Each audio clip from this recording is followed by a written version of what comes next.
জিয়া মঞ্চের কেন্দ্রীয় কমিটি ঢাকা মহানগর উত্তর ও ঢাকা মহানগর দক্ষিণের যৌথ উদ্যোগে বিএনপির প্রধান কার্যালয়ের তৃতীয় তলায় ভারপ্রাপ্ত চেয়ারম্যান তারেক রহমানের ৩১ দফা বাস্তবায়নের লক্ষ্যে একটি আলোচনা সভা অনুষ্ঠিত হয়। উক্ত আলোচনা সভায় সভাপতিত্ব করেন জিয়া মঞ্চের সাধারণ সম্পাদক ফয়জুল্লাহ ইকবাল। আপনারা সবাই মিলিতভাবে যারা মহানগর আছেন, মহানগর নেতৃবৃন্দ বসে আপনাদের কার্যক্রম আপনারা করবেন। এরপর আমরা জেলাগুলোকে নির্দেশনা দেব, জেলাগুলোর নির্দেশনা অনুযায়ী তারা কাজ করবে। কিন্তু ওই যে অনুষ্ঠানের শুরুতেই আমার সিরাজুল সাধারণ সম্পাদক ডক্টর দায়িত্বে আছেন, উনি বলছিলেন যে তারেক রহমান বলছিল যে মায়ের পিছনে 1 টাকার জন্য যেন আমরা গুলগুল করতাম, এই 31 দফাটা যেন আমরা সবার কাছে গুলগুল করে আমরা পৌঁছাতে পারি। প্রধান অতিথি হিসেবে উপস্থিত ছিলেন জিয়া মঞ্চের সভাপতি বীর মুক্তিযোদ্ধা আব্দুস সালাম। এতে সভাপতির বক্তব্যে দিক নির্দেশনামূলক আলোচনা করা হয়। প্রধান বক্তা তার বক্তব্যে বলেন, প্রতিটি থানা, ওয়ার্ড এবং ইউনিট পর্যন্ত সকল স্তরের মানুষের কাছে ৩১ দফা সফল এবং তার বিস্তারিত তথ্য জানাতে হবে।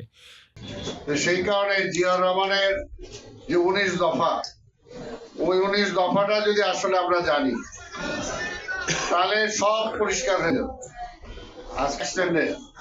কিন্তু সেই 19 দফাটা যদি আমরা পড়ে থাকি তাহলে ওটা একটা বেসিক, এমন কোনো কিছু নাই যেটা সেটাতে নাই। সেই কারণে আজকে সেটা বোঝার জন্য আমাদের জানা দরকার, আলোচনা করা দরকার, পড়াশোনা করা দরকার। সেটা যে অনেকবেলা আমাকে বললো যেটা ভালো একটা উদ্যোগ, না অসুবিধা কি আছে, কতদিন কিভাবে নেওয়া যায় সেটা আপনারা আলোচনা করে কিভাবে সেই প্রোগ্রামটা বাস্তবায়িত করা যায় সেটা ব্যবস্থা নেন। এবং দরকার হলে কেন্দ্রের যারা আছে বিএনপি যারা আছে, এই ধরনের কিছু নেতাকে যারা সত্যিকার অর্থে বুঝে তাদেরকে সে আলোচনায় আপনারা রাখবেন, যাতে সেই বিষয়গুলো ব্যাখ্যা করতে পারে, বুঝাইতে পারবে কর্মীদেরকে। অনুষ্ঠানটি সঞ্চালনা করেন জিয়া মঞ্চের সহ সাধারণ সম্পাদক ইঞ্জিনিয়ার জামাল হোসেন। ৩১ দফা বাস্তবায়নের এই যৌথ আলোচনা সভায় অনুষ্ঠানের শুরুতেই থানার কাছ থেকে মতামত চাওয়া হলে আদাবর থানার আহ্বায়ক মোহাম্মদ জাহিদুল ইসলাম ৩১ দফা দ্রুত বাস্তবায়ন করার জন্য পরামর্শ দেন। তিনি বলেন, এটি অত্যন্ত গুরুত্বপূর্ণ একটি পদক্ষেপ এবং দ্রুততার সাথে এর বাস্তবায়ন শুরু করা উচিত, যাতে মানুষের মধ্যে এর গুরুত্ব তুলে ধরা যায়। ঢাকা মহানগর উত্তরের সদস্য সচিব জাবেদ খান বলেন, এই জানুয়ারিতে প্রতিটি থানা, ওয়ার্ড এবং ইউনিট পর্যায়ে ৩১ দফা ঘরে ঘরে পৌঁছে দেব ইনশাআল্লাহ। সেই রিপ্লেট বিতরণ যদি আমরা জানুয়ারির 1 তারিখ থেকে শুরু করি ইনশাআল্লাহ, তাহলে আমাদের হয়তোবা থানা থেকে ওয়ার্ড পর্যন্ত সব জায়গায় পৌঁছাইতে আমাদের মিনিমাম 20 দিন সময় লাগবে, সকল থানা এবং ওয়ার্ডে।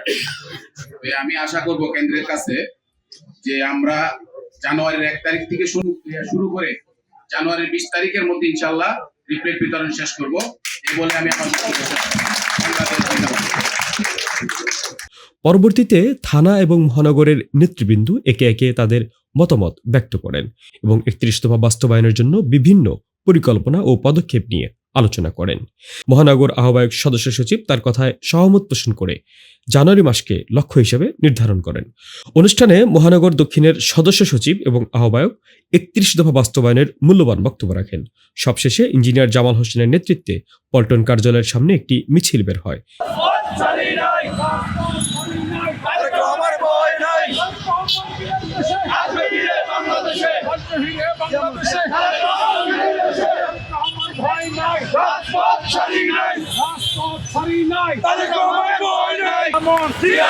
সামনে থেকে মধ্য থেকে আরো জোরে